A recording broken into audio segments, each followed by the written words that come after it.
"Here," my daughter-in-law Jessica said. Her voice was a melody of condescending sweetness, a carefully practiced tone she used when speaking to servers, valets, and now, me. She slid a thin rectangle of blue plastic across the vast, white quartz island in the center of her cavernous kitchen. The card skittered for a moment, a tiny, insignificant thing in a room designed to display wealth. It stopped just short of my fingers. $100 a week, for your little things. My son David stood a few feet away, his back against the stainless steel 6-burner Wolf range that had never been used for anything more complex than boiling water for pasta. His phone was held up, a black mirror reflecting the scene. I could see the small red dot in the corner of his screen. He was recording. He smirked, a twitch of his lips that was a faint, cruel echo of the smile his father used to have. The caption, I would learn much later from a source I never expected to have, was #ElderlyCareHacks, a clever little phrase. It made their cruelty sound like innovation. It made my humiliation sound like a life improvement. That was the moment, not the day they moved me in after Arthur's funeral, or the first time Jessica corrected my grammar in front of her friends. It was this moment. The moment they didn't just seize control of my finances, they staged a little play to celebrate it. They tried to cut my dignity away, piece by piece, and serve it up for an audience of strangers on the internet. I didn't move. My hands rested in my lap, palms up, loose. A lifetime of discipline, a skill Arthur had insisted we both master, kept them from trembling. I looked at the card. It was a bright, cheerful blue, the color of a summer sky. It had no name on it, just a string of numbers, an anonymous, refillable token. The kind you give to a teenager to teach them about budgeting. Or the kind you give to someone you no longer trust, someone you consider a liability, a child. Well, go on, Mom, David prompted, his voice shifting into the fake patient tone of a television host. Take it. We just want to make sure you're taken care of. Taken care of. The words hung in the air, sterile and sharp as the smell of the lemon-scented cleaner Jessica used on every surface. I looked from the card to my son's face, a face I had once known better than my own. I saw nothing of the boy who used to fall asleep in my arms, his head smelling of sunshine and grass stains. I saw a stranger, his eyes hungry not for my approval, but for the validation of unseen followers, for the fleeting dopamine hit of a like or a share. He was performing his compassion. Jessica sighed, a theatrical puff of air. Nora, we're doing this for you. After that incident, with the online donation, we can't risk it. People prey on the elderly. We're your protection. The incident was a $25 donation I'd made to the local animal shelter, a place Arthur and I had supported for decades. To them, it was a sign of my failing mind, a reckless squandering of their future inheritance. It was the excuse they needed, the flimsy justification for the coup they had been planning since the eulogies for my husband had faded. I finally reached out. My skin, thin as parchment, brushed against the cold, smooth plastic. I wrapped my fingers around the card. It felt like nothing, weightless, an insult so light it could float away. I looked at Jessica. Her smile was wide, all teeth and smug satisfaction. She thought she had won. She thought the war was over. She had no idea she was merely firing the first foolish shot in a conflict she couldn't possibly comprehend. Thank you, I said. My voice was even. Quiet. The voice of a woman who was defeated. It was the voice they expected. It was the voice I would let them hear, for now. David lowered his phone. Perfect, he muttered, his thumbs already flying across the screen, adding filters and music to my debasement. This is going to do numbers. I held the blue card in my hand as I walked back to my room, the guest room, the one with the view of the neighbor's stucco wall. The house was silent around me, the air conditioning humming a monotonous, expensive tune. Arthur and I had lived a life of secrets, of careful layers of deception built to protect a truth far more dangerous than money.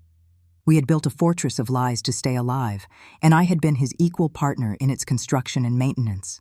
He had been a government man, yes, But not the kind David and Jessica imagined, not a pen pusher in a gray office. He was a man who knew the true cost of things, and he had taught me to be a ruthless accountant of a very different kind of ledger. And I, in a moment of grief-stricken weakness, had willingly walked into this gilded cage. I had mistaken my son's hollow words of comfort for a lifeline. I had traded a fortress for a dollhouse, run by children who thought they were kings. It was a sentimental error, a fatal one, Arthur would have called it. He never made sentimental errors. That afternoon, the true architecture of my prison was revealed. The blue card was just the door to the cell. The walls were invisible, built of code and firewalls. I sat on the edge of the bed, the mattress too soft, the pillows too firm, and opened the tablet David had gifted me for my birthday. "To keep you connected, Mom," he had said. I tapped the icon for the banking app. The one Arthur and I had used for 30 years. It held everything: the pensions, the investments, the carefully curated life we had presented to the world. A loading screen appeared, and then a new prompt: a face in a circle. Facial recognition required for access. Below it, in small letters, Account Administrator Jessica L. Davis. My blood ran cold. Not hot with rage, but a sudden, terrifying chill that started in my chest and spread to my fingertips. I tapped my own face on the screen. User not recognized. I tried again, angling my head, pushing my glasses up my nose. User not recognized. Jessica's face. It needed Jessica's face. My life, my money, my history. All of it was now locked behind my daughter-in-law's smug, symmetrical features. I felt a wave of dizziness, the room tilting slightly. I gripped the edge of the tablet. "Breathe, Nora. Just breathe." Arthur's voice, a ghost in my memory. "Control your heart rate. Control your breathing. Emotion is a liability." Systematically, I began to check the other doors. I opened the web browser and navigated to the credit card portal. I entered my login information, the same I had used 1,000 times. A red banner flared across the top of the screen. "This account has been closed by the primary cardholder." Primary cardholder. David. He must have used the power of attorney. They'd had me sign. I had been foolish, so foolish. I'd been in a fog of sorrow, and his words had been so reassuring. "It's just a formality, Mom, in case anything happens. Dad would have wanted me to look after you." He had weaponized my love for his father against me. My hands were shaking now, the discipline momentarily failing me. I set the tablet down and walked to the window, looking at the perfectly manicured lawn, the turquoise glitter of the swimming pool. This wasn't my home. It was my gilded cage, and it was shrinking by the second. I went back to the tablet, my social media, a simple page where I shared photos of my roses and kept in touch with a few old friends from back east. I tried to log in. "The password you entered is incorrect." They hadn't just taken my money. They were erasing me. They were methodically scrubbing my identity from the digital world, severing my connections, isolating me until the only reality I had left was the one they presented to me. I was becoming a ghost in my own life, a non-person whose only function was to exist quietly in a back bedroom, subsisting on a $100 a week allowance. I was 72 years old, a widow. And in the gleaming, sun-drenched suburbs of Scottsdale, Arizona, in the year 2025, I had ceased to exist. I was a financial burden to be managed, a problem to be solved with prepaid plastic cards and condescending smiles, a prop for a TikTok video. That night, I couldn't sleep. The silence of the house was immense. I lay in bed, the blue card on the nightstand beside me, a plastic sentinel. I thought of Arthur. I thought of our real life, the one lived in whispers and codes, in safe houses and unspoken agreements. We had lived under a name that was not our own, in a life purchased with a terrible truth. We had survived for decades because we understood one fundamental principle: information is power, and control is survival. My son and his wife thought they were playing a simple game of greed. They thought they were strong-arming a frail, grieving old woman out of her modest retirement fund. They saw a victim. They had no idea about the money, not the real money.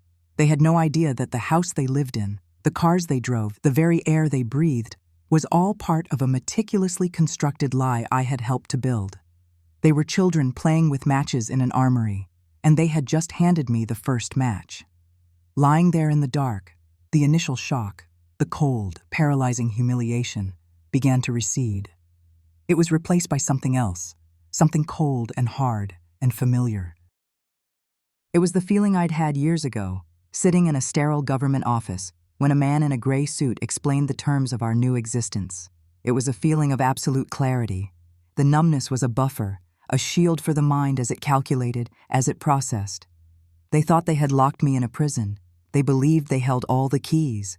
But Arthur had taught me that every prison has a flaw, every system has a back door, and every lock has a key, if you know where to look.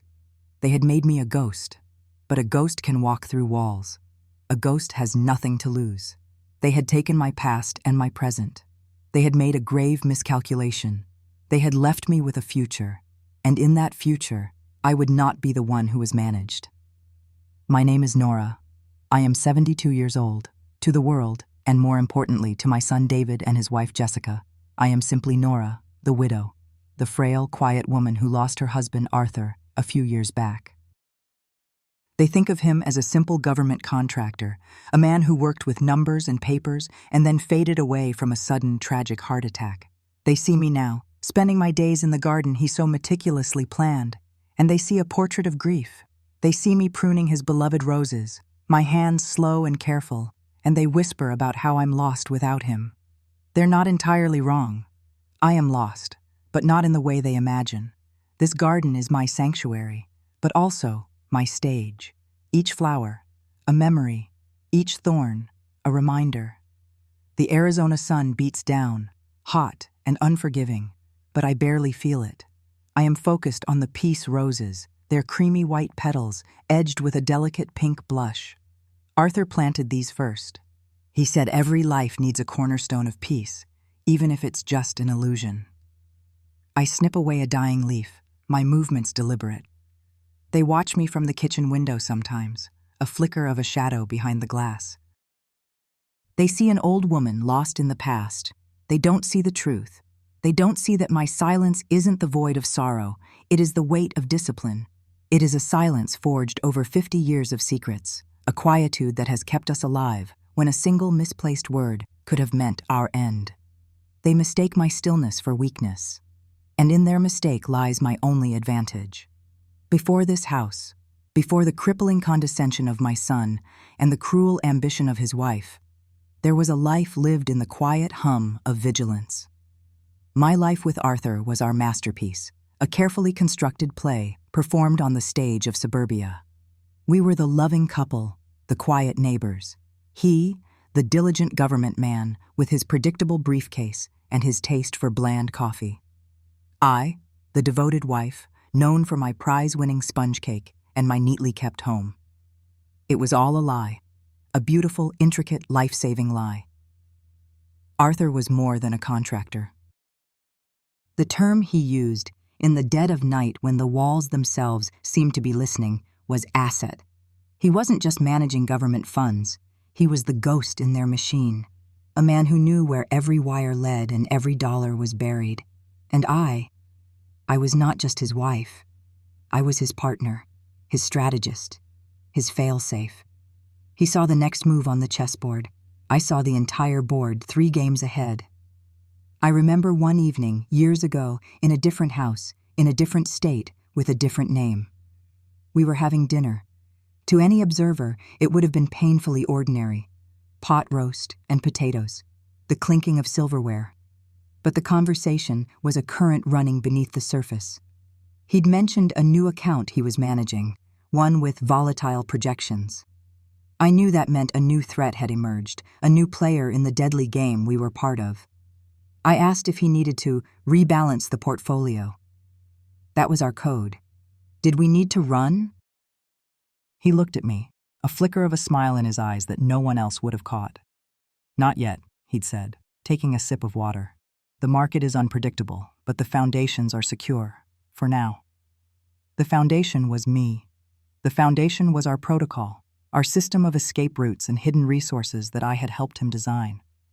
He called me the architect of our gilded cage. The cage was beautiful, lovely homes, comfortable lives, the appearance of perfect American normality. But it was a cage nonetheless, built to protect us from the predators whose money Arthur had so cleverly diverted. The business trips he took were not for conferences. They were sudden, silent relocations. I had a bag packed at all times, not with clothes, but with new identities, cash, and the bare essentials we'd need to vanish in under an hour. I remember the cold, smooth feel of the false-bottomed suitcase, the scent of fresh ink on the fake passports. I never questioned it. I never complained. This was the life we had chosen, the price of the choice he had made before he ever met me, a choice that I had willingly, knowingly become a part of. My sacrifice was my silence. My contribution was my unwavering calm in the face of chaos. I held our world together with invisible threads of caution and foresight. And then, he was gone.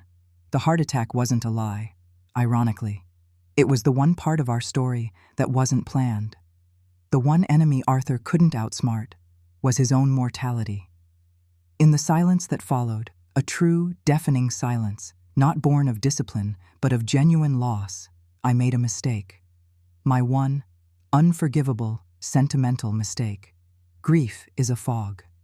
It blurs the edges of reason, makes you crave comfort, makes you seek a familiar shore in a stormy sea. My familiar shore was David, my son.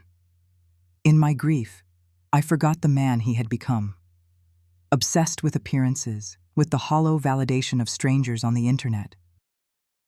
I only saw the little boy who used to hold my hand, the child I had protected fiercely from the truth of our existence. I believed, in a moment of profound weakness, that he would protect me now. I agreed to sell our safe house, the last fortress Arthur and I had built, and move in with him and Jessica. I handed over my autonomy like a worn-out coat, believing it was for the best, that I was too old and too tired to manage the complexities of Arthur's estate. I traded a life of calculated risk for one of careless cruelty. I had spent 50 years looking over my shoulder for assassins and federal agents, only to be taken down from the inside by my own blood. I remember Arthur's voice, a low murmur from a memory so vivid, it feels like yesterday. We were sitting in a car, parked in the rain, about to abandon another life. He turned to me, his face grim in the dashboard light. "Nora," he said, "sentiment is the most expensive luxury in our world. We can't afford it." And he was right. I couldn't afford it then, and I certainly couldn't afford it when he was gone. But I paid the price anyway. I bought an ounce of comfort with a pound of freedom.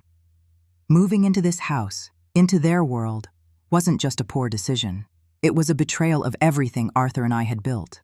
A violation of the first rule of our long, secret war. Trust no one who hasn't earned it. And David had never earned it.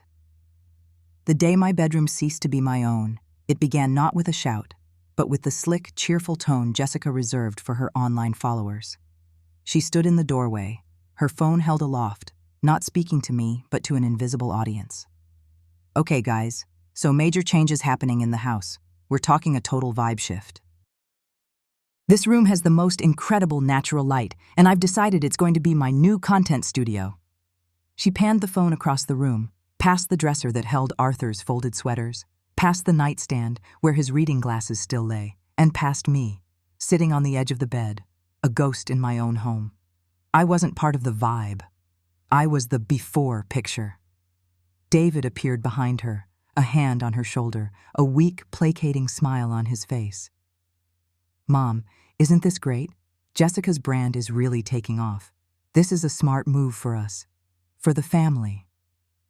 For the family, not our family." It was a subtle shift in language I had noticed more and more. I was an accessory to their unit, a piece of outdated furniture they hadn't yet figured out how to discard. I said nothing. My silence had once been a shared language of peace with Arthur. Now it was my only shield, a threadbare cloak against the constant chill of their presence. The packing was swift and brutal. I tried to carefully wrap the small, silver-framed photo of Arthur and me on our wedding day, my fingers tracing the outline of his young, hopeful face. Jessica plucked it from my hands. "Oh my God, Nora, don't be so dramatic. It's just a picture." We'll put it in a box." She tossed it into a cardboard carton with the same indifference she would a worn-out pair of shoes. My memories were clutter. My life was an inconvenience. They worked together, a ruthlessly efficient team. David, with his feigned, jovial energy, hefted my mattress. Jessica directed him, pointing and commanding, her voice sharp. "Not there, Dave. You'll scratch the floorboards. This is going to be my backdrop for the new Lululemon haul video." My life was being hauled piece by piece down a narrow set of wooden stairs into the basement. The air grew colder, heavier with each step. It smelled of damp earth and mildew, a forgotten, neglected space. They set up my bed frame in a corner, its metal legs stark against the cold concrete. A single bare bulb hung from a wire overhead, casting long, distorted shadows. My world had shrunk to this 10 by 10 foot square of concrete, flanked by rusty paint cans and the skeletal remains of a long-dead water heater. When they were done, David stood at the top of the stairs, looking down at me in my new subterranean world. He was trying to find a way to end the awkwardness, to put a neat, social media-friendly bow on the cruelty. "Well, look at the bright side, Mom," he said, a hollow laugh echoing in the damp space. "It's got better acoustics down there for your snoring." Jessica, beside him, didn't laugh. She just glanced at her watch, her expression one of pure impatience, as if even this final, pathetic attempt at humor was an imposition on her schedule. His joke hung in the air, unanswered, unheard by anyone who cared. Down in the dark, I pulled my thin cardigan tighter around my shoulders, the chill I felt having nothing to do with the temperature of the room. The days that followed blurred into a monotonous cycle of quiet humiliations. The accumulation of cruelty was not in grand gestures, but in 1,000 tiny, deliberate cuts. My meals became a stark, visual representation of my diminished status. While David and Jessica ate from heavy ceramic plates at the dining table, discussing their brunch plans or the analytics of her latest post, my food would be presented to me on a bright blue plastic plate, the kind you give a fussy toddler, a small, precisely measured scoop of rice, a few steamed, unseasoned vegetables, a sliver of chicken. "Here you go, Nora," Jessica would say, her voice dripping with condescending sweetness as she placed the plastic plate on the corner of the kitchen counter. There was no longer a place for me at the table. "We have to be careful. A woman your age can't handle rich foods." It was framed as concern, but it felt like a punishment. It was a way of telling me, meal after meal, that I was a burden to be managed, a digestive system to be regulated. David would just scroll on his phone, oblivious, or perhaps willfully ignorant. His silence was his consent. My world, once expansive with books and travel and conversations with Arthur, was now confined not just by the basement walls, but by a digital prison. The main television in the living room, a massive screen they were so proud of, was now locked. "We've put a passcode on it," Jessica explained, not looking at me as she adjusted the settings on her phone. "We're curating your viewing habits. All that news is just fear-mongering. It's not good for your condition." My condition. The vague, undefined frailty they had assigned to me, a convenient label to justify their control.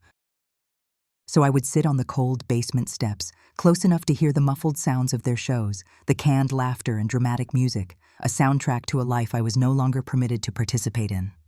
The true dismantling of my past came on a Tuesday afternoon. I was in the kitchen, washing my plastic plate in the sink, when I overheard Jessica on the phone in the living room. Her voice was bright, businesslike. "Yes, it's genuine leather. Mid-century modern. An absolute vintage find. It's in perfect condition. From a smoke-free, pet-free home."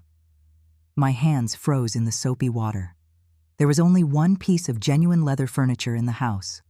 Arthur's armchair. The one he'd bought after his first big promotion. The one where he read the paper every Sunday morning. The one where he held David as a baby, reading him stories until they both fell asleep. The worn spot on the right armrest was the exact shape of his hand. The faint indentation in the headrest was a perfect map of his quiet afternoons. I crept to the edge of the hallway, my heart a cold, heavy stone in my chest. I couldn't access Facebook. They'd locked me out of my own account months ago, but I didn't need to see the listing. I could imagine it perfectly. A few well-lit, artfully angled photos, my life curated for public consumption. The caption she had probably written, "Vintage find, perfect for a modern home. No mention of the man who had sat in it for 40 years. No mention of the life it had witnessed. He was erased. We were erased. They were selling my life, piece by piece, believing it was theirs to liquidate. An hour later, the doorbell rang. I watched through the crack in the basement door as a young couple, glowing with the excitement of furnishing their first home together, stepped inside. Jessica led them to the chair. They touched the leather reverently. "It's beautiful," the young woman said. "It has so much character." Jessica smiled, a shark's smile. "Doesn't it? It's ready for some new memories." I watched as the young man and David lifted the chair. They were careful, maneuvering it through the doorway with a respect my own son no longer afforded to my existence. I saw it pass the window, a final silhouette against the bright Arizona sun, and then it was gone. The space it left in the living room was a gaping wound. Later that evening, I heard them counting cash in the kitchen. $175, David said, his voice pleased. "Not bad." "I know," Jessica replied, the sound of her fingers tapping on her phone. "That's almost enough for the new ring light I wanted, the one with the different temperature settings." Arthur's chair, 40 years of a life, of a marriage, of a family, sold for $175. The price of a better lit lie. I retreated to the basement, to the cold and the dark, and sat on the edge of my mattress. I didn't cry. The tears had frozen somewhere deep inside me, turning into something harder, something colder, something that would last. The absolute lowest point, the moment the last fragile thread of hope inside me finally snapped, came on a Saturday night. They were hosting a dinner party. The house, usually silent except for the sound of Jessica's voice recording a new video, was suddenly alive. Music drifted down the basement stairs, the scent of roasted garlic and expensive wine, scents I hadn't been allowed to enjoy in months, wafted through the air. I could hear the murmur of conversation, the bright, brittle sound of laughter. I had put on my one good cardigan, thinking, foolishly, that perhaps tonight they would remember I was a person, that they would let me sit in a corner just to be in the presence of other people. I made my way up the stairs, my hand gripping the railing, my heart fluttering with a pathetic, desperate hope. Jessica saw me as I reached the top step. She was a vision in a silk dress, a glass of champagne in her hand. Her smile, which she had been flashing at her guests, faltered for a second when she saw me. It was a flicker of annoyance, quickly masked. She glided over, blocking my path into the living room. "Nora," she said, her voice a low, urgent whisper. "Not tonight. Our friends are here. You know, young friends." She gestured vaguely towards the noise. "You wouldn't enjoy it. Why don't you just have a plate in the kitchen? I'll bring you something. We wouldn't want you to bore everyone with stories from the olden days." She patted my arm, a gesture that was meant to seem kind, but felt like a dismissal, like shooing away a stray cat. She turned before I could answer and vanished back into the party. The message was clear. I was an embarrassment, a relic. A story from the olden days that no one wanted to hear. Someone, I assume it was David, left a plastic plate for me on the kitchen counter, piled with the scraps and end pieces of the roast. There was no chair for me at the gleaming kitchen island, so I sat on a small, three-legged wooden stool in the corner, the one usually used for reaching the high shelves. I ate my meal in the fluorescent glare of the kitchen lights, my back to the closed door that separated me from the warmth and the laughter. The laughter was the worst part. It was a constant, rolling wave of sound. I tried to block it out, focusing on the taste of the cold potatoes on my tongue, the rhythmic chewing, anything to ground me. But a desperate, shameful part of me needed to hear. I pushed my stool closer to the door, leaning my head against the cool wood. I heard a man's voice, a friend of David's. "Hey, where's your mom tonight, Dave? I'd love to say hi." There was a brief pause. And then I heard Jessica's voice, clear as a bell, pitched to be both confidential and performative. "Oh God, don't even get me started," she said, followed by a theatrical sigh. "Honestly, it's like having a toddler who knows how to use a fork. Barely." Silence. My breath caught in my throat. I waited for David to defend me, to say something, anything. But there was nothing, only the sound of Jessica continuing. "We just have her tucked away. It's easier for everyone. You know how it is. And then it came. The sound that broke me. It wasn't just Jessica's laugh. It was a chorus. A group of people, their voices full of wine and amusement, laughing at the joke. Laughing at me. They were laughing at the image of the old woman, the toddler with a fork, tucked away in the kitchen like a misbehaving child. It wasn't a sound of malice. It was worse. It was a sound of casual, thoughtless agreement. In that moment, to all of them, I was no longer Nora. I was not Arthur's wife or David's mother. I was a punchline, a piece of inconvenient elderly baggage. Something inside me went quiet. The frantic, hopeful fluttering in my chest stopped. The ache, the sadness, the longing for a kind word, it all vanished, replaced by a profound and terrifying calm. It was the sound of my last thread of hope not just snapping, but being vaporized. It was the sound of a door slamming shut in the deepest part of my soul. I stood up from the stool. I left the half-eaten plate of scraps on the counter. I walked, not shuffled, back to the basement stairs. Each step down was deliberate, firm. The damp chill of the basement air felt different now. It didn't feel like a prison anymore. It felt like a fortress. The darkness was no longer a punishment. It was a cloak. Down here I was invisible, and in my invisibility, I was finally free to plan. The laughter from upstairs echoed, but it sounded distant now, like a report from a battle that had already been lost by the enemy. They just didn't know it yet. The day they came for Arthur's study, the air in the house was thick with the scent of lemon-scented polish and greed. Jessica orchestrated the affair from the doorway, a phone pressed to her ear, her voice a sharp, brittle counterpoint to the quiet dignity of the room. David, my son, was the muscle. He moved with a kind of weary impatience, as if dismantling his father's life was just another chore on a long list, like taking out the trash. I stood by the window, my reflection a pale ghost against the manicured green of the Scottsdale lawn. I was meant to be supervising, or so they said. In reality, I was a warden in my own memory, watching as they tagged and bagged the remnants of a 50-year partnership. Each book pulled from the shelf felt like a small violation. Each file folder tossed into a box felt like a page torn from my own history. "What about all this old radio stuff, Mom?" David grunted, gesturing to Arthur's corner.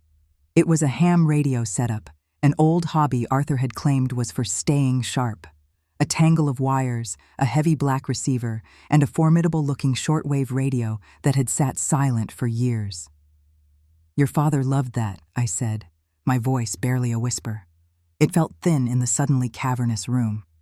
"Yeah, well, it's junk," David declared. He unplugged it with a series of rough yanks. He lifted the heavy shortwave unit, his muscles straining under his designer t-shirt. With a grunt, he heaved it toward a pile of things destined for the dump. It landed with a hollow metallic thud that seemed to echo in my bones. "More junk for the pile." Jessica glanced over, her lips pursed in annoyance. "David, be careful. You'll scratch the floors. Just put it all in the basement for now. We'll have a junk removal service deal with it later." Something in me went cold and still. It wasn't just the casual disrespect. It was an instinct, a flicker of something Arthur had instilled in me over decades of quiet watchfulness.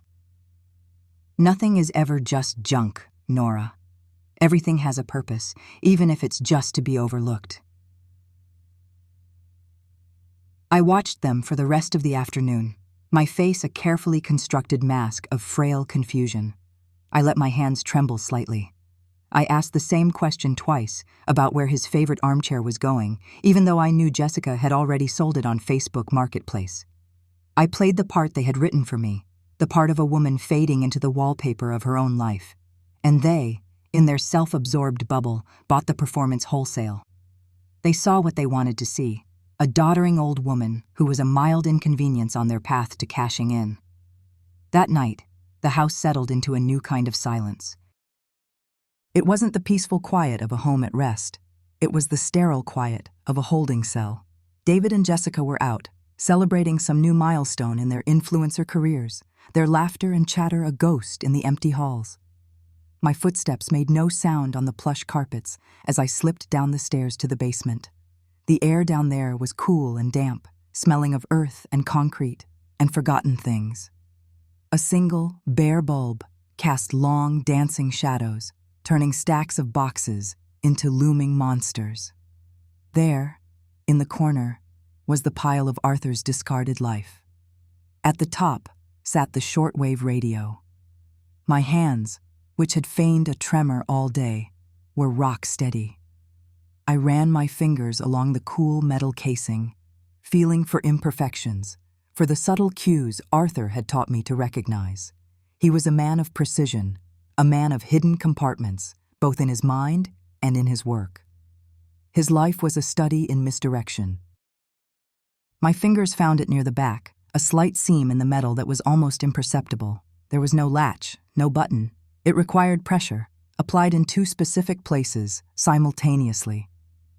A trick he'd shown me once, years ago, on a trip to Berlin, disguised as a game to pass the time in a hotel room. Always have a way out, Nora, even from a locked box. With a faint click, a section of the bottom panel released. It wasn't a drawer, it was a false bottom, no thicker than a book. My heart was a slow, heavy drum against my ribs. I slid the panel out. There was no will inside, no hidden stack of cash, no secret bank statements, no letter of confession or love. My mind, for a moment, had foolishly allowed itself to hope for something so simple, something that could be handed to a lawyer to fix all of this. But Arthur was never simple. Instead, the compartment held only two objects, nestled in custom-cut foam. The first was a coin. It was heavy, made of a dull, silvery metal that felt cool and dense in my palm.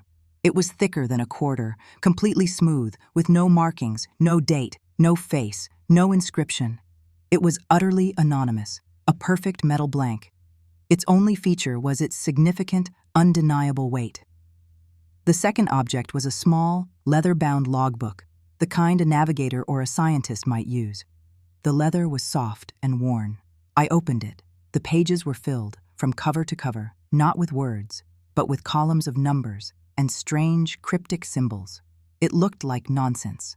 Random strings of digits, geometric shapes, and what looked like celestial coordinates. It was a language I didn't recognize, a code I had no key for. This was Arthur's real legacy. Not a fortune, but a puzzle. Not a gift, but a weapon. If only I could figure out how to aim it. I tucked the coin into the pocket of my housecoat and carried the logbook back upstairs, my mind a whirlwind of questions. This wasn't junk. This was a key. But I had no idea what lock it was meant to turn. My first naive thought was to find a lawyer. The thought formed and then dissolved almost instantly, a bitter taste in my mouth. I didn't need to imagine the obstacles. I had already lived them. The memory rose up, unbidden and sharp. It was about a year ago, not long after Arthur passed. David had approached me with a tablet computer, his face a mask of practiced concern. "Mom, I've been worried about you," he'd said, his voice syrupy and low. "You seem a little confused sometimes since Dad's gone. Forgetting things. It's totally normal. But I found this great service. A doctor, online. We can just do a quick chat, a cognitive assessment, just to make sure everything's okay. For my peace of mind." I remember the screen, the face of a man who couldn't have been older than 30, smiling a generic, pixelated smile from 1,000 miles away. He asked me questions. "Who is the president? What year is it? Count backward from 100 by sevens." I answered them all correctly, but then the questions shifted, becoming more ambiguous, designed to trip you up. He asked about my finances, about specific transactions from years ago, about the complexities of Arthur's pension plan. David would chime in, "See, doctor? She gets muddled with the details.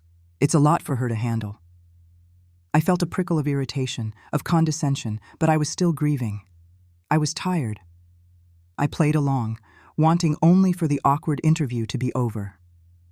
At the end, a document appeared on the screen. It was dense with legal jargon. "Just a standard consent form, Mom," David had soothed, his finger hovering over the screen. "Just to confirm you spoke with the doctor. You just press your thumb here." I pressed my thumb to the screen. a green checkmark appeared.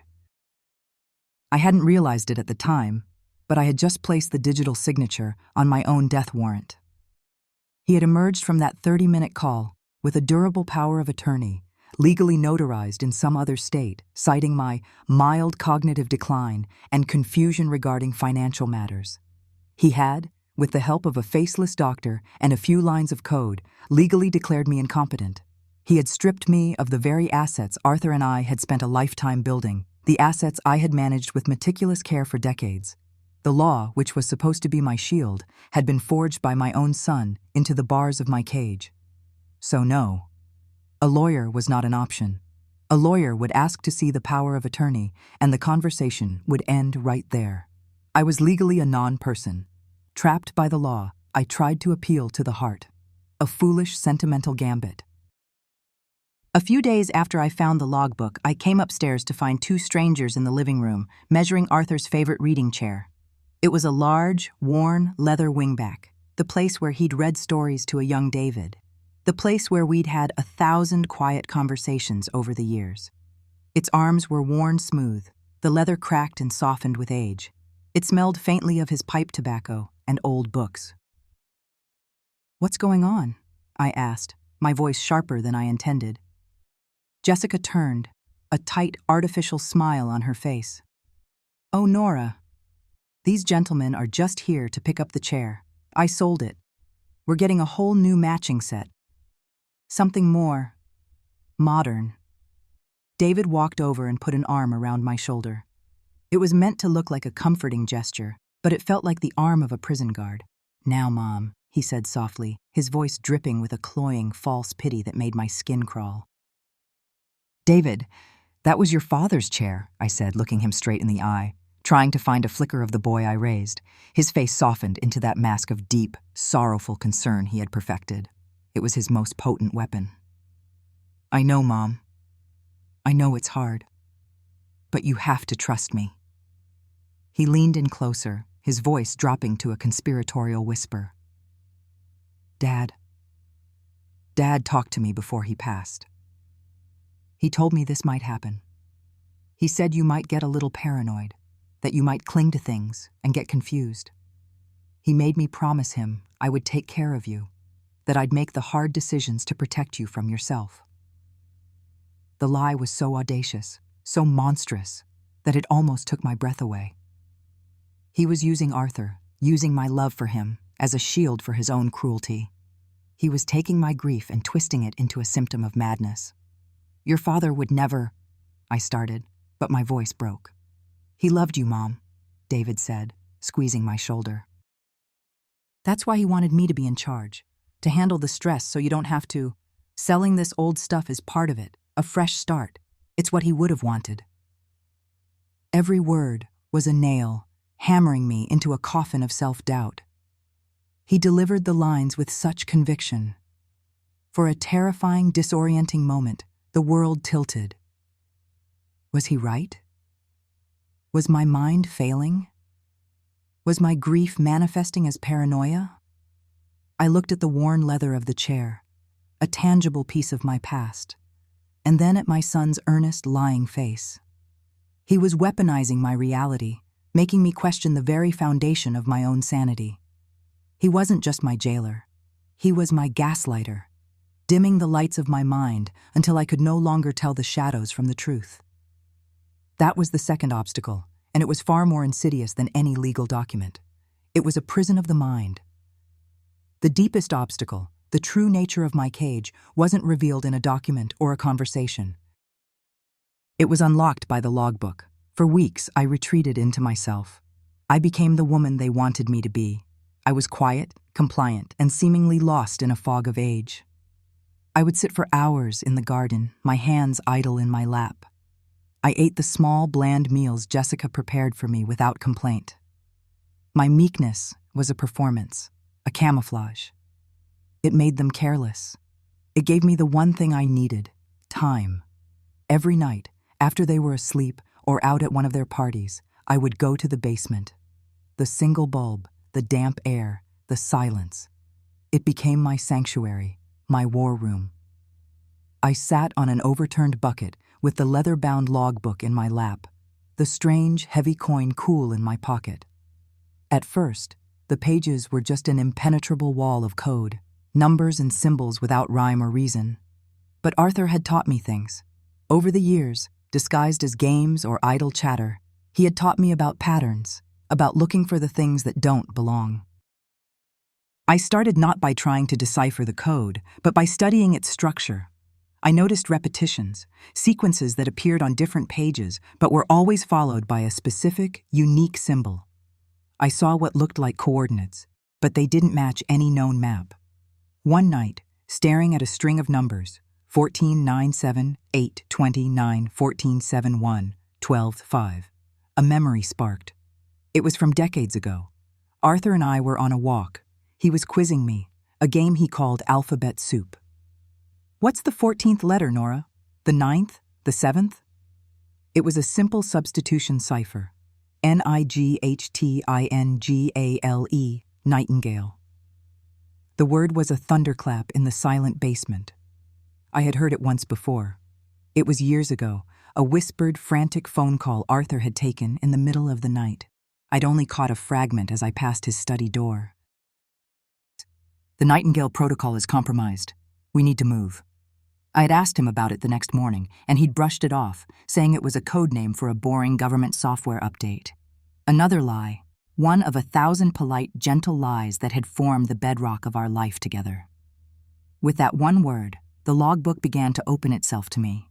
The numbers weren't random, they were ciphers. The symbols weren't arbitrary, they were instructions. And the story they told was not about a quiet government clerk. The truth was, Arthur had never worked for the government. He had worked against a very specific, very dangerous part of the criminal world. He had been a high-level accountant for the Sinaloa cartel, a man who moved mountains of money through a labyrinth of digital accounts. And then, for reasons the logbook didn't specify, a crisis of conscience, a threat to his family, perhaps both, he had turned. He hadn't just left. He had embezzled millions, siphoning it off into a complex web of his own creation, and then he had walked into a U.S. Marshal's office and become their star witness. Our entire life, I realized with a dawning, sickening horror, was a lie. Our name wasn't our name. Our placid upper-middle-class existence in Scottsdale, Arizona, was a fiction, a carefully constructed stage. This house, the bank accounts, the very identity of David, it was all a construct of the U.S. Marshals Service. Protocol Nightingale. It wasn't a software update, it was a program. A deep-cover witness protection program for a man whose testimony had dismantled a significant chunk of a cartel's financial operations. The house wasn't a home. It was a safe house. A gilded cage, designed to protect us from the wolves who would stop at nothing to find the man who had stolen from them and betrayed them. The money David and Jessica were so eager to get their hands on wasn't an inheritance. It was federal seizure money, laundered and repurposed to fund our new identities, a fund meant to keep us alive, and my son and his vapid, cruel wife were gleefully dismantling it all. They were selling off the assets, liquidating the accounts, drawing attention to themselves with their loud, flashy social media presence. They were broadcasting their location, their faces, their names to the entire world. They thought they were breaking into a safe. In reality, they were living inside a bomb, and with every piece of furniture they sold, with every dollar they transferred, they were shortening the fuse. That was the third and greatest obstacle. The truth itself. I couldn't go to the authorities because we were already in their care, a secret they were bound to protect. I couldn't tell David because he wouldn't believe me. He would see it as the ultimate paranoid delusion of a senile old woman. The secret that held the key to my freedom was the very secret that kept us all alive. And it was about to be blown wide open, not by the cartel, but by the greed of my own child. The logbook in my lap was no longer just a puzzle. It was a manual for detonation. And the cold, heavy coin in my pocket felt less like a memento and more like a trigger. The laughter from the living room was a physical thing. It wasn't just sound. It was a wave of pressure that pushed against the thin kitchen door, a force that settled in my chest and made it hard to breathe. They were laughing at me.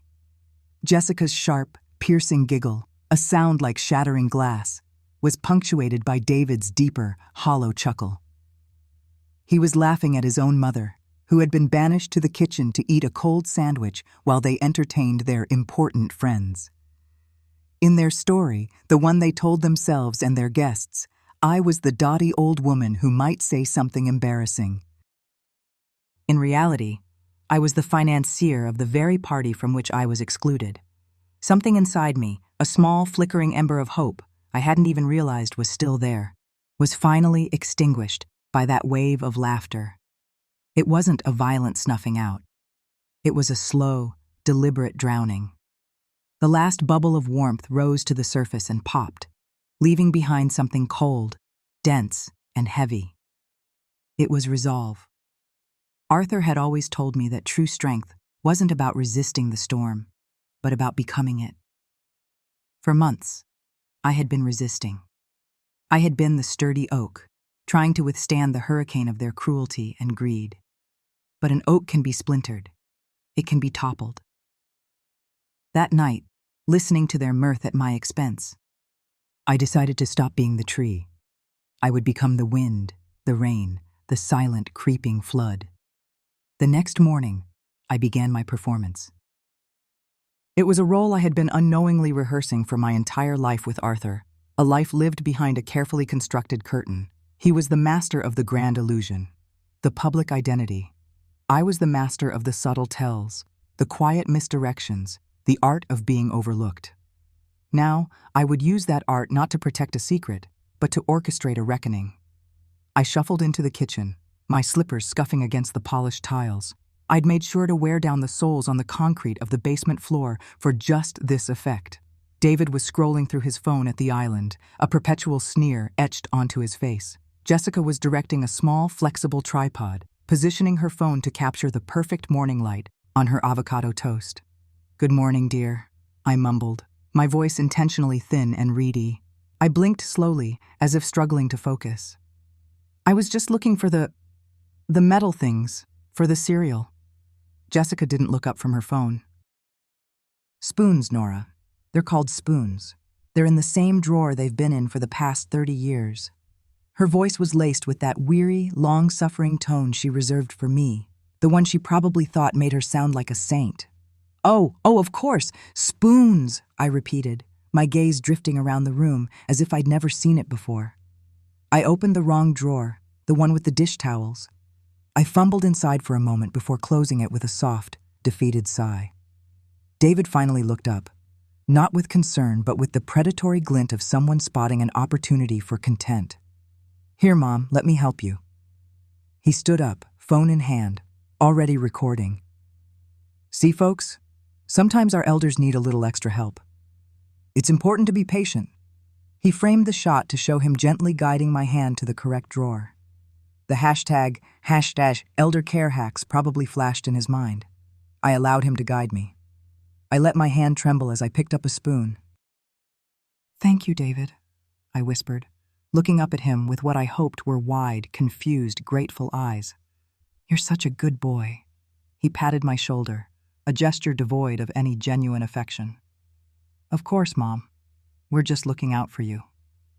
They were delighted. My sudden, steep decline was the perfect justification for their actions. It wasn't a hostile takeover anymore. It was a compassionate necessity. They could tell their friends, their online followers, that they'd had to step in because poor old Nora was losing her marbles. My compliance was the final piece of their self-serving puzzle. It made them the heroes of their own story. And it gave me exactly what I needed: space. I leaned into the role with the dedication of a seasoned actress. I would stand in the middle of a room, seemingly having forgotten why I entered. I would ask the same question 3 times in an hour. I would sit in Arthur's armchair, the one they hadn't sold yet, and stare out the window for hours, a blank, placid expression on my face. On the outside, I was a ship drifting rudderless towards the fog. On the inside, my mind was a whirlwind of calculations. While I stared at the rose bushes, I was actually mapping out the patrol schedules of the private security car that occasionally drove through our gated community. While I hummed tunelessly to myself, I was reciting the coded phrases Arthur and I had memorized decades ago, testing my own recall. Their vigilance softened. The constant check-ins became less frequent. Their conversations in front of me became more brazen. They started discussing the sale of the house, the division of the assets they believed were theirs, the plans for my care in a facility once the money was liquid. They spoke as if I were a piece of furniture, an inconvenient heirloom that needed to be dealt with.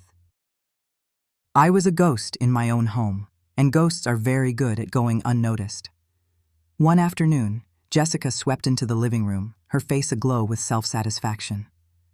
"Nora," she said, her voice syrupy sweet, "I need you to sign something for me." She placed a document and a pen on the side table. I squinted at it, feigning confusion. "What is it, dear?" "It's just some paperwork for the estate," she said breezily. "Just a formality. David already signed." My eyes scanned the text. It was an authorization form, giving her permission to sell items from the house online.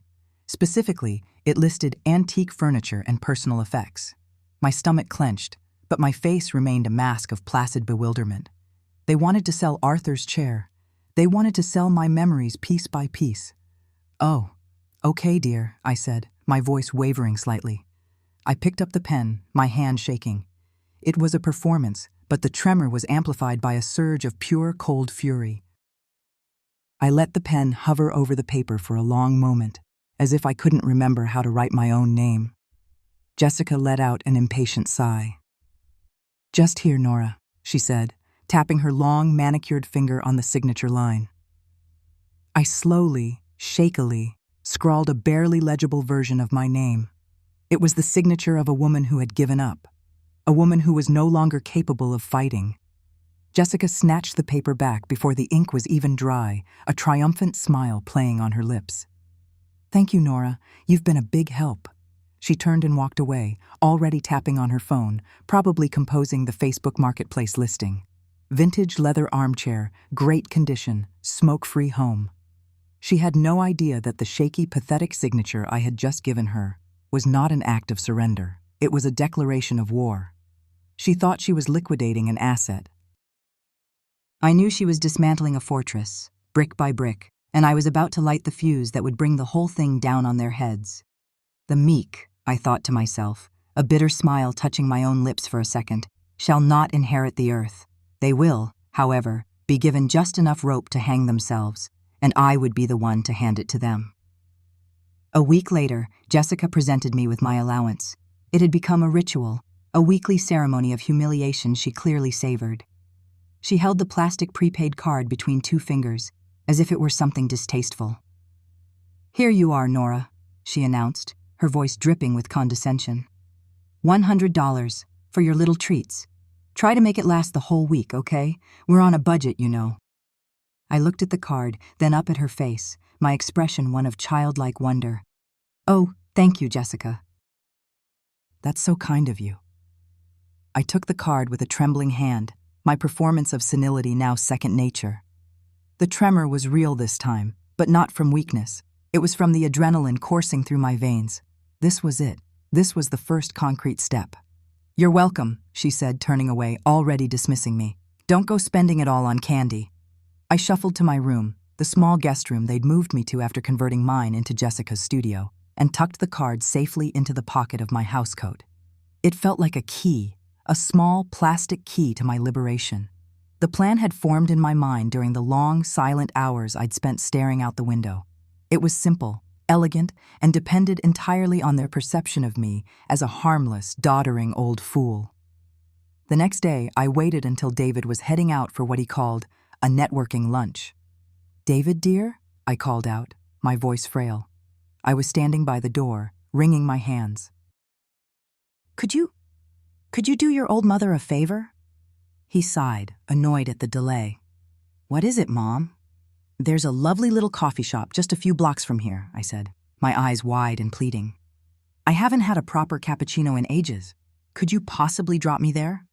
I can walk home. The fresh air would do me good."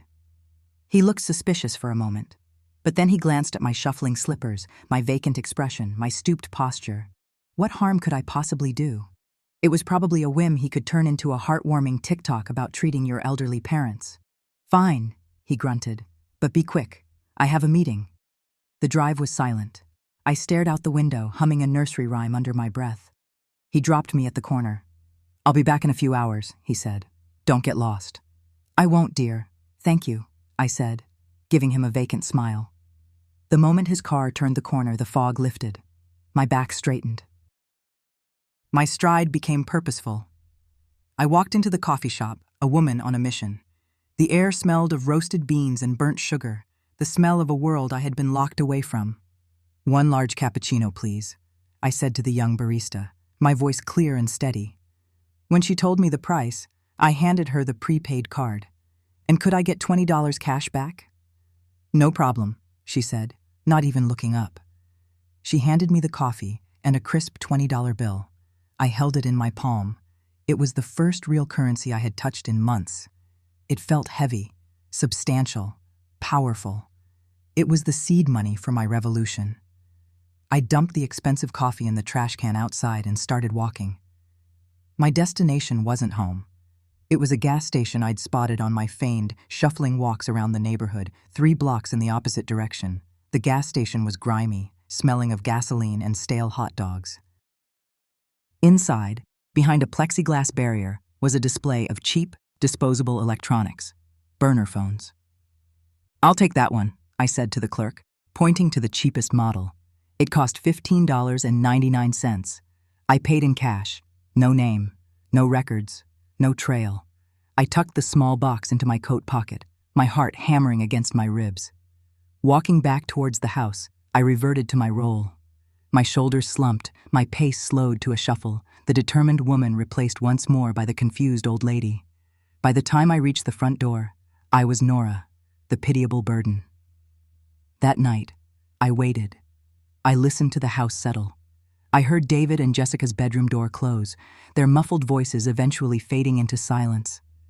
Then, with the stealth of a cat, I slipped out of my room and down the stairs, not to the main floor, but to the basement. The basement was my territory now. It was damp and smelled of earth and mildew. It housed the ghosts of my former life, my sewing machine under a dusty sheet, boxes of photo albums Jessica had deemed clutter, and in the corner, Arthur's beloved leather armchair, its surface now cracked and cold. They had banished my memories down here to rot, but they had inadvertently created my sanctuary, my command center. By the light of a single bare 60-watt bulb, I sat in Arthur's chair. The cold leather felt like an embrace. I pulled out the burner phone, the logbook, and the strange, star-shaped coin I had found in the radio. For the first time in a long time, I felt like myself. Not Nora the widow, not Nora the burden. I felt like Nora, Arthur's partner. I switched on the phone. Its cheap screen glowed in the darkness. Then, I opened the logbook. The pages were filled with Arthur's neat, precise handwriting. Columns of numbers, strange symbols, and what looked like astronomical charts. To David and Jessica, it would have been the meaningless ramblings of a man descending into dementia. To me, it was a language we had developed over 40 years of living a double life. It was a cipher, but not a simple one. Arthur was too clever for that. I spent the first hour in frustration, trying old keys, old patterns we had used. Nothing worked. The numbers remained gibberish. My hope began to fray. Had I been wrong? Was this just a dead end? Then my fingers brushed against the cold metal of the coin. It wasn't just a star. It was a specific constellation. Cygnus. And the points of the star were not uniform. Some were longer, some shorter. I held it up to the light, my breath catching in my throat. It wasn't a coin. It was a key, a template. I laid the coin over the first page of the logbook. The points of the star lined up with specific numbers in the grid. A pattern. A sequence. My hands began to shake again, this time with electrifying excitement. I started cross-referencing. The numbers indicated by the coin corresponded to page numbers, line numbers, and word counts in a set of books I knew were still on the shelf upstairs in Arthur's old office, a set of encyclopedias Jessica considered too dated and ugly to sell. Night after night, this became my ritual. I would wait for the house to fall silent, then descend into my subterranean world. I would bring one encyclopedia down at a time, hiding it under a dusty blanket when I was done. Using the coin, the logbook, and the encyclopedia, I began to painstakingly reassemble the blueprint of our lives. It was slow, tedious work. Each decoded word was a victory, and as the words formed sentences and the sentences formed paragraphs, the true picture began to emerge. It was more ingenious and more terrifying than I had ever imagined. The logbook wasn't just a record of their assets. It was an instruction manual, a disassembly guide. Arthur, my brilliant, paranoid, loving Arthur, had not just built a fortress to protect us. He had built a self-destruct sequence right into its foundations. He had anticipated the possibility of betrayal, not from an outside enemy, but from within. He had anticipated the corrosive power of greed. I uncovered the architecture of Protocol Nightingale, the shell corporations that held the house, the offshore accounts, layered and anonymized, the digital kill switches tied to biometric data. Jessica's biometric data, a failsafe he must have insisted on when they created the power of attorney, knowing she would be the one to grasp for control. He had given her a key, but it only worked one way. It could lock things down, but it couldn't truly open them. And then, deep into the second week, in the final pages of the logbook, I found it. It wasn't a complex equation. It wasn't a long string of numbers. It was a simple sequence. A phone number, unlisted and untraceable. An authentication protocol that required a series of tones generated by a device I now understood the shortwave radio to be. And finally, two words that, when spoken after the sequence was complete, would trigger a cascade failure of the entire system. It wouldn't just freeze the assets, it would erase the identities. It would void the protection. It would send a digital signal to the U.S. Marshal Service that the primary assets of Protocol Nightingale were terminating their own agreement, thereby releasing the Marshals from all obligation. And, in the coldest, most terrifying line of Arthur's precise script, it would unseal our original identities and last known location to be released upon formal inquiry. An inquiry that the Sinaloa cartel had been making, through their lawyers, every 6 months for the last 20 years. Sitting there in the cold, damp basement, the single bulb humming above me, I stared at the two words I had written down on a scrap of paper. Terminate Nightingale. I leaned back in Arthur's chair, the cold leather no longer feeling like an embrace, but like a throne. There was no joy in this discovery, no thrill of impending victory, just a profound, chilling clarity. They thought they were playing a game for a house and a few $1 million. They had no idea they were living inside a bomb. And Arthur, my dear, departed Arthur, had left the detonator in my hand. The party upstairs was in full swing. I didn't need to see it. I could hear it, feel it through the concrete floor of my basement prison. The thumping bass of some vapid, soulless music vibrated through my bones. I could make out the shrill, artificial laughter of Jessica's friends. The kind of laughter that doesn't come from joy, but from a desperate need to be noticed. And above it all, David's voice, booming with the false confidence of a man who had never earned a single thing he possessed. The clinking of glasses was incessant, a sound that used to mean celebration and family. Now, it was the sound of my life being auctioned off. From my place on an overturned bucket next to the humming ancient freezer, I could hear every word of his toast. The music quieted just enough for his voice to carry down the basement stairs. "To us," he shouted, and a chorus of slurred cheers followed. "To selling this money pit and finally getting our lives back." More cheers. Someone, probably Jessica, let out a whoop. "To our new beginning!" David's voice was thick with expensive champagne and self-satisfaction. And to finally being free. The applause was thunderous, free. I let the word hang in the musty air, tasting the irony like metallic dust on my tongue. They thought freedom was a bigger house, a faster car, a life unburdened by the quiet elderly woman they kept in the cellar. They had no idea that they were the ones in a cage, a gilded cage Arthur and I had built around them for their own protection. A cage they had just, with their own greed and cruelty, finished dismantling. He was right, though. Freedom was coming. Just not for them. I sat there for a moment longer, listening to the party resume its mindless rhythm. I thought of Arthur. I pictured his face, not the weary, tired face of his final years, but the sharp, focused look he'd get when we were deep in planning. "Discipline, Nora," he used to say, his fingers tapping out a rhythm on the table. "Emotion is a liability. Discipline is a weapon." For 50 years, I had been his partner, his confidant, his second mind. I was the keeper of secrets, the silent enforcer of the rules that kept us alive. He had been the architect of our gilded cage, but I was the one who held the key. He had trusted me with it. Moving in with David and Jessica after his death had been my one great emotional misstep, a moment of weakness, of sentimentality. I had hoped for a family. I had found vultures. But even in my grief, I hadn't forgotten the discipline. The act of the frail, doddering old woman had become second nature. I had let them underestimate me. I had nurtured their contempt, fed it, allowed it to grow, until they saw me as nothing more than a piece of inconvenient furniture. It was the perfect camouflage. My hand rested on the small, worn, leather-bound notebook on my lap. Arthur's final gift. Inside were not just numbers and codes, but the intricate blueprints to our entire existence and the precise instructions for its demolition.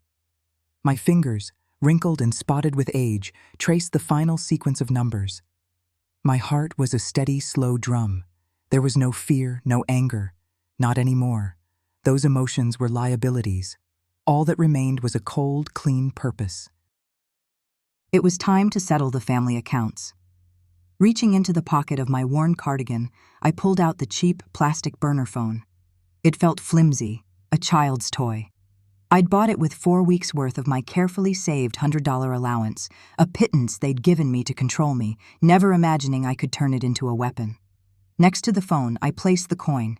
It was heavy, made of some strange, non-magnetic alloy, cool to the touch. No mint marks, no face, no date. Just a complex, interlocking geometric pattern etched onto its surface. It was Arthur's masterpiece of analog cryptography, a key that could not be hacked, copied, or traced.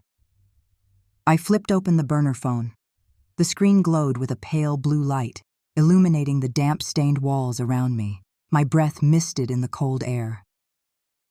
Taking the notebook, I opened it to the last page and dialed the number. There was no ringing. Just a single sterile click, and then silence. A dead, digital void. I waited, my pulse unwavering. Arthur had drilled this into me. The system is designed to wait you out, Nora. It's looking for impatience. It's looking for a human flaw. Don't give it one. After exactly 30 seconds, a voice spoke. It was not human. It was synthesized, toneless, without inflection or gender. A pure machine voice. Initiate. It wasn't a question. It was a command. My eyes scanned the first line of code in the notebook. I read the 12-digit sequence aloud, my voice clear and steady, betraying none of the weight of the moment. 741099328156. Another 30 seconds of perfect, unnerving silence. The thumping from the party upstairs seemed a million miles away. "Authenticate," the voice commanded. I took the strange coin. The instructions in the book were precise. Place the key directly over the primary antenna receiver. I laid the heavy coin flat on the back of the flimsy plastic phone. For a second, nothing happened. Then, a soft, harmonious chime echoed from the phone's speaker, a 3-note melody that sounded ancient and futuristic at the same time. The cryptographic handshake was complete. The system now knew it was me. Or rather, it knew that the person holding the phone also held Arthur's final authority. The silence that followed was different. It felt charged, expectant. The machine was waiting for its final order. "State directive," the toneless voice said. I took one last, steadying breath. I could hear David laughing upstairs, a loud, braying sound. I pictured his smug face, Jessica's cruel smirk. I thought of my husband's favorite armchair, sold for a pittance on Facebook Marketplace. I thought of eating my meager dinner alone in the kitchen while they entertained their friends. I thought of the hashtag elderly care hacks, and the millions of strangers who had watched my humiliation, repackaged as content. The discipline held. My voice, when I spoke, was as cold and clean as the machine on the other end of the line. I spoke the two words Arthur had chosen so carefully, the two words that would bring the entire false world down around their ears. Terminate Nightingale. I pressed end and gently placed the phone on the concrete floor. For a heartbeat, the only sound was the hum of the old freezer. Then the world broke. Upstairs, the music didn't just stop. It was severed, cut mid-beat with a violent electronic shriek. A split second later, the entire house plunged into a disorienting, absolute darkness, followed immediately by every single smart light in the house, every bulb, every switch, every LED on every appliance, flashing a brilliant, terrifying, uniform red. It pulsed in time with an alarm that was nothing like a fire alarm. This was a sound I hadn't heard in decades. A high-frequency, deeply resonant klaxon designed to signal a catastrophic security breach. It was a sound meant to induce panic, to shatter composure. Muffled screams and shouts erupted from the living room, the sound of a chair scraping violently, a glass shattering on the hardwood floor. I could hear David's voice, but the booming confidence was gone, replaced by a high-pitched, panicked squeal. "What the hell is happening? Somebody turn it off!" "But you can't turn this off, David." Through the cacophony, I heard another sound, a frantic, high-pitched buzzing. It was his phone. I imagined him fumbling for it, his face illuminated by the pulsing red strobes, his eyes wide with confusion. The confusion would now be morphing into a new, purer emotion, terror. On his screen, a single, stark notification would have overridden everything else. No app, no friendly branding. Just a black bar with white block letters. Federal asset seizure. Status active. All accounts frozen. Pending forfeiture. Then came the sound at the front door. It wasn't the sound of a lock being picked or a door being kicked in. It was a single, heavy, authoritative thunk clang. The sound of a federal override system disengaging a magnetic lock that David and Jessica never even knew existed. Heavy, rhythmic footsteps pounded on the porch, then into the foyer. They moved with a speed and precision that spoke of endless training. There was no shouting, no chaos, just a series of short, clipped commands I could barely make out over the blaring alarm. "Clear left. Foyer secure. Stairs clear." I heard Jessica let out a thin, terrified wail. "Who are you? Get out of my house." My house. The sheer, unadulterated arrogance, even now. I remained seated on my bucket in the cool, dark basement. I was the calm eye of the hurricane I had summoned. I didn't need to see it. I knew the choreography by heart. Arthur and I had designed the protocol ourselves. The alarm stopped as suddenly as it had started, plunging the house into a ringing silence, broken only by Jessica's ragged sobbing and the quiet, professional sounds of the men securing the property. The red light stopped pulsing, replaced by a steady, neutral white light from tactical lamps. I heard a new voice. It was calm, professional, and utterly devoid of emotion. This would be the lead agent, the messenger. "David Miller? Jessica Miller?" the agent asked. It wasn't a question. He knew exactly who they were. My name is David Thorne," David stammered, his voice trembling. "This is my wife, Jessica Thorne. There's been a mistake." A dry, mirthless chuckle from the agent. "No, Mr. Miller. Your name is David Miller. Your state-issued identity as Thorne was conditional, a privilege, and it has just been revoked." A long, heavy silence. I could picture the scene perfectly. The tactical team, clad in black, standing impassively. David and Jessica in their party clothes, looking small and ridiculous. Their friends, pale and terrified, huddled in a corner, wishing they were anywhere else.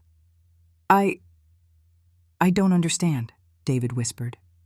"Let me make it clear for you," the agent said, his voice dropping slightly, becoming even more chilling in its placidity. "Your protection under Federal Protocol Nightingale has been terminated. This action was taken 30 minutes ago at the direct request of the primary asset holder."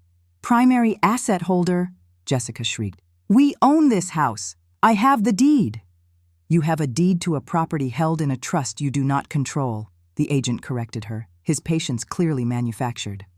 A trust established to protect the life of a federal witness and his family. The true primary asset holder has exercised her right to dissolve that trust and terminate the protocol. "My father?" David asked, his voice a child's whimper. "My father is dead. We are not referring to Arthur Miller," the agent said. The silence that followed was the most profound of all. It was the sound of a world tilting on its axis, the sound of two narcissists being confronted with a reality so far beyond their comprehension that their brains simply could not process it. I could feel their confusion radiating down through the floorboards. Who else could it be? Who else had that kind of power? The agent let the silence hang in the air for a full 10 seconds before he delivered the final blows. "This property, and all assets contained within, are now being decommissioned by the U.S. Marshals Service. You have 5 minutes to gather your personal effects. And by personal, I mean the clothes on your back." "You can't do this!" David yelled, a surge of his old arrogance returning, now laced with desperation. "I have rights. I'm a citizen." "You were," the agent said coldly. "Your previous financial liabilities, the student loans, the credit card debt, the car payments you defaulted on before your father entered the program, are now fully reinstated, with interest and penalties. Your previous identities are now a matter of public record again." He paused, letting the weight of that sink in. The life they had fled from, the debts they thought had vanished, were all rushing back to swallow them whole. But he wasn't finished. There was one last piece of information to deliver. "Oh, and one final detail," the agent said, his tone casual, as if discussing the weather. "For years, the Sinaloa cartel has been asking about Arthur Miller's old business partner. They're quite eager to recover the funds your father helped us seize. We operate under a policy of transparency once a protectee is no longer in our care." He took a deliberate step closer. I could hear the creak of his leather holster. "We've just forwarded them your new, legally reinstated names and your last known address, which I believe is the rental application you just filed for that lovely new place in North Phoenix. Good luck." The air in the house, once thick with the cloying sweetness of Jessica's scented candles and the stale residue of their laughter, was now electric with the clean, sharp scent of ozone and authority. Heavy boots thudded on the hardwood floors where my son used to slide in his socks as a child. Men in tactical gear, their faces obscured by helmets and a professional lack of expression, moved with a fluid, terrifying grace. They were ghosts from my past, a past David and Jessica never knew existed, made real in the heart of their curated, social media-ready life. They didn't shout. They didn't need to. Their presence was a shout. One of them, a man with kind eyes but a jaw set like granite, approached me as I stood by the basement door. He didn't touch me, but his gesture was clear. It was time to go. He was my escort, not my captor. I had been in the presence of men like him for decades, living on the periphery of their world. I understood the quiet respect in his posture.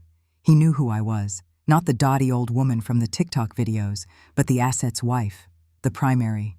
As he led me through the living room, past the overturned wine glasses from their premature celebration, I saw them. David and Jessica were huddled near the fireplace, a U.S. Marshal standing impassively before them. Jessica was a statue of shock, her perfectly made-up face pale and slack, her eyes wide and unseeing. She was looking at the end of her world and couldn't process the image. But David saw me. His face, a mask I had watched for 2 years, a mask of condescension, of pity, of manufactured concern, crumbled. It dissolved into a raw, primal terror I hadn't seen since he was 5 years old and woke from a nightmare. The sight of me, calm and composed, walking with a federal agent, was the monster in his new nightmare. "Mom!" he screamed, and the sound ripped through the controlled chaos of the room. It was the cry of a boy, not a man, high-pitched, cracking with disbelief. "Mom, what did you do?" I stopped. My escort stopped with me, a silent guardian giving me this moment. I turned my head slowly and looked at my son. I looked at the man who had filmed my humiliation for strangers, who had rationed my food, who had relegated me to the damp chill of the basement with the ghosts of my memories. I looked at the boy I had raised, the child Arthur and I had shielded from a truth so dark it would have crushed him. We had built a fortress of lies to give him a normal life, and he had turned that fortress into his personal playground, never once wondering about the strength of the walls or the price of the stone. The frail, confused old woman he thought he knew was gone. She had been a performance, a role I played with the same discipline Arthur and I had applied to our entire life together. The stooped shoulders straightened.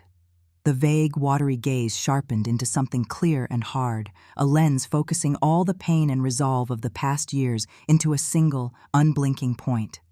The trembling hands were still. In my place stood someone he had never met. I was a stranger in his house, a stranger who held the keys to his gilded cage and had just, deliberately, thrown them away. He recoiled, not from a mother's anger, but from the chilling dispassion of a judge. He saw it then. The truth. Not the whole truth. Not the part about the cartel or the stolen money, but the simple, devastating truth that he had fundamentally misjudged the woman who gave him life. He had mistaken discipline for weakness, silence for submission, and love for a resource to be plundered. My voice, when it came, was not the reedy, uncertain whisper he was used to. It was the voice I used only with Arthur, a voice honed by decades of keeping secrets, steady and level and cold. It carried across the room, cutting through his panicked breathing. "You wanted control of the family's assets, David," I said. Each word was a perfectly shaped shard of ice. I watched him flinch as they landed. "You have it now. All of it." I didn't wait for a reply. What could he say? I turned my back on him, on the ruins of the life he had so eagerly tried to steal. I turned my back on the son I had lost, not tonight, but years ago, the moment he saw me not as his mother, but as a liability. My escort led me to the front door. He opened it, and the cool Arizona night air rushed in, a baptism. It smelled of desert sage and freedom. It was the first clean breath I had taken in 2 years. I walked out, not looking back. I didn't need to. The image of his face, a canvas of pure, unadulterated horror, was burned into my mind. That was his inheritance. The full, crushing weight of his own actions. A black, unmarked sedan was waiting at the curb, its engine purring softly. The rear door was already open. It wasn't a limousine, not a flashy ride for a woman of means. It was something far better. It was anonymous. It was escape. It was the physical manifestation of a future I had earned not with money, but with patience and pain. My new life. My freedom. As I settled into the leather seat, the marshal closed the door behind me with a solid, final click. The sound echoed the closing of a chapter, the locking of a tomb. Through the tinted window, I saw the house one last time. The lights were still flashing, red and blue painting the walls in frantic strokes. It looked like a wound. They thought they were seizing a small inheritance from a helpless old woman.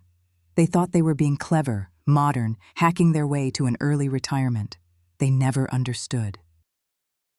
They weren't robbing a house. They were living inside a bomb. A carefully constructed, federally funded, high-stakes bomb designed to protect them from the consequences of their father's choices. And Arthur, my brilliant, careful Arthur, had left me, his partner, as the only one who knew the disarming sequence, or as it turned out, the detonation codes. The quiet old woman in the basement, the one they dismissed and ignored, was the only one holding the detonator. My revenge was never about the money. The money was a tool, a means to an end. It was about truth. Their entire world, the Scottsdale house, the comfortable finances, the illusion of safety, it was all a lie. A beautiful, necessary lie that they had defiled with their greed and cruelty. I didn't destroy their world. I simply stopped holding it together. I let the truth in. And the truth, I suppose, will set them free. Free from federal protection. Free from their assumed identities. Free for their father's old business partners to find them. The car pulled away from the curb, smoothly and silently, melting into the night. I didn't look at the driver. I just looked ahead, through the windshield, at the endless road unfolding before me. The house, with all its ghosts and all its noise, grew smaller in the rearview mirror until it was just another light in a city of lights. and then it was gone. There was no triumph in my heart, no spiteful glee. There was only a vast, quiet, and profound emptiness. A space that had for so long been filled with grief and duty and a simmering righteous anger. Now it was just quiet. It was the sound of a long-held breath finally being released.